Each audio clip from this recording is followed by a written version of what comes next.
Last night Suraj Singh ji Rewa से। राधे श्याम। जी। हे परमपिता परमेश्वर, ये अधम आपके सामने बैठने लायक नहीं है। शराब, मांस, अंडा, गुटखा, तंबाकू, सिगरेट आदि कर्म करता था। आपसे दोस्ती हुई, राधा रानी का नाम मिला, आपसे जब से मिला हूं ये सब गायब हो गया। महाराज ये सब इनका- छोड़ दी। हाँ, बहुत बहादुर आदमी हो। महाराज इनका एक प्रश्न था कि ये और इनकी धर्मपत्नी ने लव मैरिज किया था, हाँ, प्रेम बढ़िया, विवाह कोई किया था, 9 साल तक रिलेशन में रहे, हाँ। बट पवित्र नहीं रह पाए। बहुत कठिनाई हुई, माता पिता की मर्जी से इन्होंने शादी कर दी। बट अभी आपका सत्संग सुनने के बाद इनको एकदम नहीं। पश्चाताप हो रहा है कि माता पिता की आज्ञा से शादी हो गया, वो जिससे प्यार किया उससे हो गया। बढ़िया। बट पहले अपवित्र हो गए थे, ऐसा था कि कह रहे अभी बहुत पश्चाताप हो रहा सबसे है। बढ़िया आप बात मना यह है करते कि जिससे आपकी मित्रता हुई वही आपकी अर्धांगिनी बनी। इसलिए उसमें हमें कोई शिकवा शिकायत नहीं। आप आनंद से चलिए और आपका जो प्रेम है वो और पवित्र प्रेम में बदल के दोनों भगवान के मार्ग की अनुसरण करने वाली भक्ति को हृदय में धारण करो और दोनों भगवान को प्राप्त हो तो तुम्हारा प्यार सार्थक हो गया। दोनों एक ही जगह पहुंच जाओगे श्री भगवान के पास। आजकल जो प्यार होता है ना वो सब दिखावटी और नौटंकी नाटक होता है। वासना की पूर्ति की, फिर ब्रेकअप ब्रेकअप ब्रेकअप कहते हैं। ये ब्रेकअप मतलब शरीर को तुमने क्या समझ रखा है? दोना पत्तल समझ रखा है? अरे ये जीवन चरित्र है। एक बार जिससे माना, जैसे मानो आपने प्यार किया, ठीक है, हाथ मिलाया आजीवन के लिए तो बढ़िया है, हमें कोई परेशानी नहीं। हमें और कोई पक्ष नहीं देखना, तुम कहाँ के हो तुम कहाँ के, नहीं देख। दोनों ने प्यार किया, ठीक है, दोनों ने शरीर भाव किया, ठीक है, आजीवन उसका निर्वाह करो। अब तीसरे को मत छूना, दोनों में पर अब आजीवन निर्वाह करो, बढ़िया, कोई बात नहीं। क्योंकि कलिकाल है, इसमें इतना ही निर्वाह हो जाए बहुत बड़ी बात है। अब ये तो नहीं है कि थोड़े दिन हमारा मनोरंजन, वो आजकल जो चला क्या लिव इन रिलेशन, बोले अब हमारी नहीं बनी। अरे ऐसी तैसी तुम्हारी बनी नहीं, तुमने शरीर को खिलवाड़ समझ रखा है। ये कौन सा मतलब संविधान चला, हमारी तो समझ में नहीं आता है कि यार महीना 2 महीना तुम्हें रखा, इसके बाद बोला हमारी पसंद के नहीं, फिर इनको रखा, फिर हमारी पसंद के नहीं। ये तो पूरा जीवन मनोरंजन में कट जाएगा।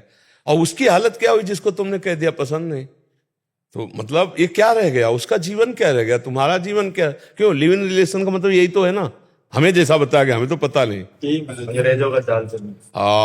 अंग्रेजों का चाल चलन। कल वही तो एक आए थे, वो कह रहे थे भारत को विश्व गुरु बनाना है। वो कह रहे थे तो भारत को विश्व गुरु बनाना है, ऐसे भारत विश्व गुरु बन जाएगा?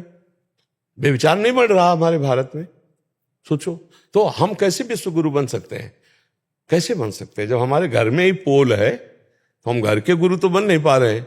विश्व को अपने प्रताप से, जैसे विवेकानंद जी गए ना तो कुछ मिनट तक सबको समाधिस्थ कर दिया, शून्य पे स्थित कर दिया। भारत का ऋषि गया तो किसी को होश ही नहीं रहे। अजय कहा मेरे बहन और भाइयों अंग्रेजी से ना, तो सबके चित्त में ऐसे लगा कि एकदम लूट लिया।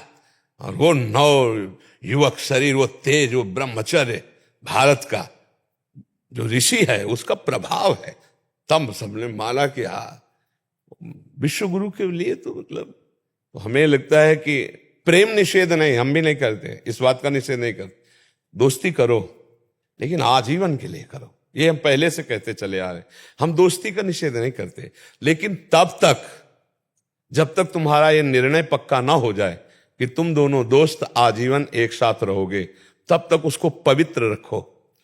अगर कहीं तुम्हारा मन बदल गया तो वो पवित्र जीवन लेके दूसरे की सेवा में तो जा सकती है, वो अपने अनुकूल वर्ण कर सकती है। आप फिर इसके बाद जब तुमने शरीर का प्रयोग कर लिया, फिर अब तुम्हारी पसंद नहीं रह गई, फिर तो तुम्हारे को स्वीकार ही करना होगा। ये नियम होना चाहिए। अब जो चल पड़ा है कि भाई हमारी पसंद, और लव मैरिज करने के बाद 1 साल के बाद तलाक, ये लव मैरिज किसे कहते हैं? क्या मतलब हुआ तुम्हारे लव का, तुम्हारे प्यार का, कि 1 साल दे और इसके बाद दोनों में झगड़ा हो, दोनों में तलाक? कैसा लव मैरिज भाई? प्यार का मतलब क्या होता है? तो आजकल के बच्चों का थोड़ा लव समझना चाहिए। आपको तो धन्यवाद है कि कम से कम उसका निर्वाह कर रहे हो, और आजीवन निर्वाह करना, और दोनों भगवान के मार्ग में प्रीता से चलना। भगवान का आश्रय लो और सुखी जीवन व्यतीत करने के लिए सहनशील बनो। उसकी गलती को आप सहन कर जाओ, आपकी कटुता को वो सहन कर जाए, गुस्सा आ जाता है। छोटी मोटी आपस में बातें होती रहती हैं, उनको सहा जाता है।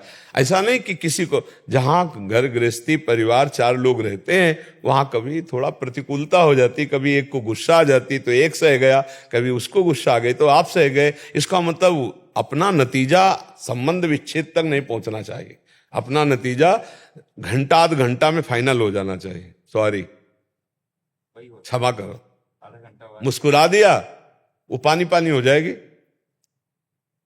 अब आपको ये लग रहा है मैं पति हूं, मैं कैसे क्षमा मांगू, तो वो कौन है? वो भी तो परम पति का अंश है, कोई अंतर थोड़ी है, वो भी तो दैवी शक्ति है।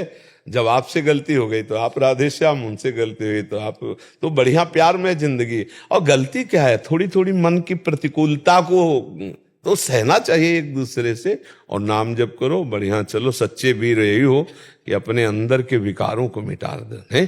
जैसे काफी बातें आप बताए कि हमने छोड़ दी, अब अंदर की और बातें जो अध्यात्म में विघ्न डालने वाली, धीरे धीरे उनको समझते हुए त्याग करते हुए भगवान की प्रसन्नता ही, भगवान का साक्षात्कार ही मानव जीवन की पूर्णता है। यही पूर्णता है। राधा राधा नाम जपता आपका बस। हाँ, बस इसी से सब हो जाएगा। अब देख ले, ज्ञान मूलम गुरु मूर्ति, पूजा मूलम गुरु पदम, मंत्र मूलम गुरु वाक्यम, मोक्ष मूलम गुरु पदम। अगर इतना दृढ़ भाव है तो श्री जी अपने आप सब पार कर देगी। उन्हीं की करुणा के सहारे अपने लोग हैं जी।